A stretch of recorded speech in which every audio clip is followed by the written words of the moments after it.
say who these songs were actually requested by? Yeah. Well, this one was actually requested by Neil Diamond himself, because he's not really getting much radio play anymore, so he actually specifically requested I thought he was dead. Oh, Neil Diamond's still alive! So who's dead then? I don't know. Loads of people are dead. That's true. Neil Diamond's still... who am I thinking of who's dead? Johnny Cash, isn't it? Oh, Johnny Cash is long gone. Yeah. But, no, Neil Diamond's still very much with us. But anyway, so let's go back to the beginning now. He does some good covers. Oh yeah. Or am I thinking of Johnny Cash again? Well, it could be both. But the thing is that, a lot of the songs actually Neil Diamond did them anyway, or that he wrote them anyway. Like, for example, like Daydream Believer. Well, that sort of thing. What, from the Monkees? Yeah, really? That was written by Neil Diamond, yeah. Good. Cheeky little buggers stealing it from him. No, well, basically, there was a couple that I think the Monkees did that. Daydream Believer, and there was another one, I think. And I'm a Believer as well. He did I'm a Believer. Maybe he didn't do. We'll pick my two favourite songs from the Monkees. Well, the thing is, my favourite song. Do you know what my favourite song of the Monkees is? They didn't write that either. I think it's a Carole King song. It's Last Train to Clarksville. I'm pretty sure it was Carole King that wrote that. Oh dear. Did they actually write anything? Going off them now. Not they didn't that I know of. No. But that's the whole point of them. They weren't meant to. Because so kind of like the Stereophonics who never wrote their own stuff. I don't know about the Stereophonics, to be honest, but the thing is that the whole reason behind the Monkees is the fact that they were a completely manufactured group. Oh. Because they were manufactured to... The birth of manufacturing groups which spawned onto days of X Factor and Stars in Their Eyes and God knows what else. Well, the thing is, the Sex Pistols now, they're a manufactured group as well. Are they? Mm-hmm. Dear. They were manufactured by Malcolm McLaren. Dear. He used to manage the New York Dolls for a while, and then he came back. Personality Crisis. Yeah, thank God they played that song. It's the only song I liked. Oh, well, when we went to see Alice Cooper, yeah. I thought myself, are they actually going to play anything good? No, the New York Dolls. I didn't want to offend Simon and yourself. No, the New York Dolls are good actually. But anyway, no, the Monkees are a completely manufactured group. Because they were basically manufactured to be America's answer to the Beatles. So that's the only reason they didn't quite go that way, did it? Not quite, no. Well, that's why they had the TV show and everything. So they wanted to do like the whole big franchise and because back in the 60s, Britain actually ruled the music business, didn't it?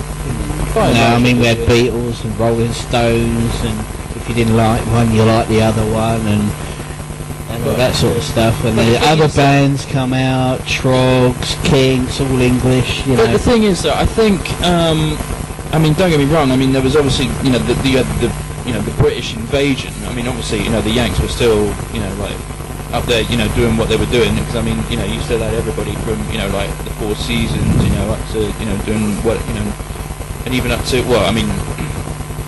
although he was American, like Jimi Hendrix got his first break when he came over here.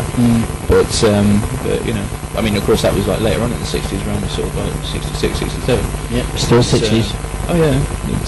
But anyway, let's have a recap, shall we? So first of all, we had from the Fat Man, Fats Domino, we had Ain't That a Shame When It Started to Rain. I'm totally sure that's been played before. It probably has, actually. Because like I was saying, I said that joke, when he was... because he lives in New Orleans, and when he was during Hurricane Katrina, he had to get out onto his roof, to like stop from the water, and they actually had to like airlift him off, and and it's just like ain't that a shame when it started to rain. But anyway, yeah. So they had we had Fats Domino with Ain't That a Shame for the 50s, and then we had I'm So Tired by the Beatles from the 60s, from the White Album, and that song.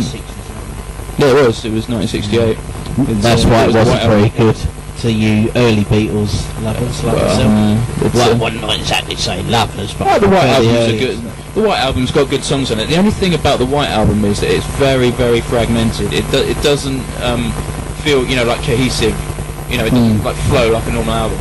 You know what I mean? It's just like little pockets of this bit here and there, and that's basically because they were recording experimental bit stuff. Well, it's not even like Pink Floyd's early album. It's not really that. What it was that they weren't really playing together that much. You know what I mean? Right. They were basically recording things.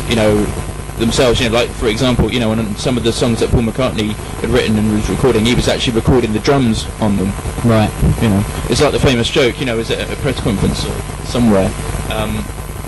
Like a journalist asked John Lennon, you know, do you reckon Ringo Starr's the best drummer in the world? And to which John Lennon replied, you know, he's not even the best drummer in the Beatles. No, yeah, I think I actually remember that. So anyway, so there we had I'm So Tired from the White Album, and that goes especially out to Bailey. Exactly. And then we had Song Sung Blue by... Well, she's not going to hear it anyway, so it doesn't make any difference. But yeah, so after that we had Song Sung Blue by Neil Diamond. Yep, the original MIB, I believe. No, that's Johnny Cash. Oh, that's Johnny Cash. Still getting them mixed up again. Jeepers creepers. No. It's, no, that I know somebody did Man in Black. It wasn't Will Smith. Ha. No. And that was from 1972, that one anyway. So anyway, without further ado, I go on to the 80s, and here we have The Jam.